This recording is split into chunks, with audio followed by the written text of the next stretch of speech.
Now today we learned that great leaders make peace even when it's hard. Do you know that one of the known symbols of peace is a dove? So today let's make a dove to remember our lesson that great leaders are peacemakers. That's correct. Now to make this craft, we will need a pair of scissors, of course. We'll need the dove template printed on whiteboard paper. So there is a link somewhere here on the screen where you can download this. We'll also need a puncher. I have a single hole puncher, but a double hole puncher will also do. And some string or some yarn. Now let's make this dove craft. Now let's begin our dove craft.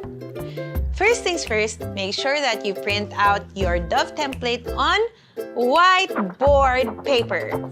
This is the body and these are the wings. And there are tiny little circles inside the body and the wings. That is where we are gonna punch holes out using our puncher. So let me cut this first and I'll be right back.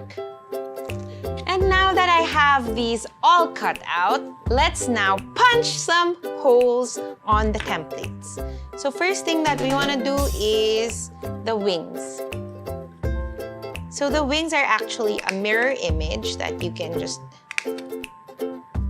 punch together, but I decided that I like to punch the holes separately because it's easier to do.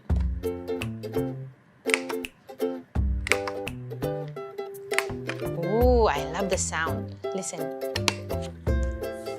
And next, for the holes in the dove's body. Now for the wings, we want it positioned like this. For the one on the left side of the dove, so that's the left. And the one on the right will be the mirror image of the one on the left. So your dove should look like this when its wings are lowered. Now, as you can see, there are holes that align here. There are two holes. And let's take our yarn, put it right through, and tie a very, I wouldn't say tight knot, but a knot that is just right. Not too loose and not too tight. Let's cut the excess yarn.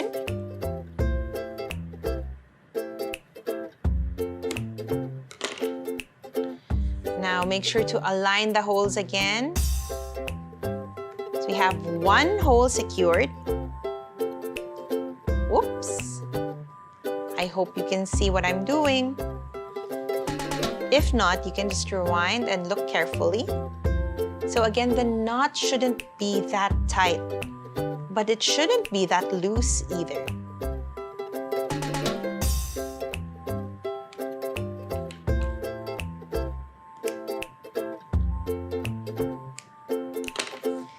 So now we have the wings attached to the body of the dove. Can you see it? So the next step is to cut out 2 feet of string. So we'll need 2 pieces of these. I'm just gonna fold it like this, cut it at the end, and cut this part. Now we have 2 pieces of 2-foot long strings. Let's take the first string and let's thread it through this hole and the other hole on one wing. So it's gonna look like this. You see how it just supports the weight of the wing? Now let's do it for the other wing as well.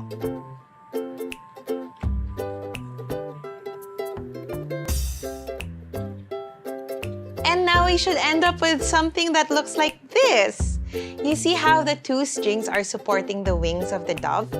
Now when you successfully thread the yarn or the strings through the wings of the dove, take all the ends together and tie and secure it with a knot. You can ask help from your mom or dad or your ate or your kuya. And believe it or not, we're now done with our dove craft. How does it work, Teacher Plum? Well, let me show you. So hold the belly of the dove and start pulling this string. And you can see that it's flapping its wings. Ta-da! Oops! Now you can use a nylon string or maybe thinner string to give an illusion that the dove is flapping its wings without the need for strings. That rhymed! And now we're done. We made dove puppets today to remind us that we are to become peacemakers. Remember, the dove is a symbol for peace. Let us not wait for peace to just happen. Let's actively make it happen by forgiving people, asking for forgiveness, and being willing to sacrifice for the sake of peace. Great leaders are those who make the first move in attaining peace. So maybe if you fight with your sibling, don't wait for her or for him to say sorry. Make the first move and say sorry first. And that's it for our craft time for today. Don't forget to send me pictures of your versions of this craft. I'm sure you're gonna do an excellent job, and I am excited as always. Photos sent to our email address, which is flashed on the screen, will be automatically featured in next week's online worship service. And you will also gain one raffle entry for our raffle for the month of October. Parents, please take your photos in portrait mode and submit them by Monday, 5 p.m. Philippine time. See you next week, kids! Bye!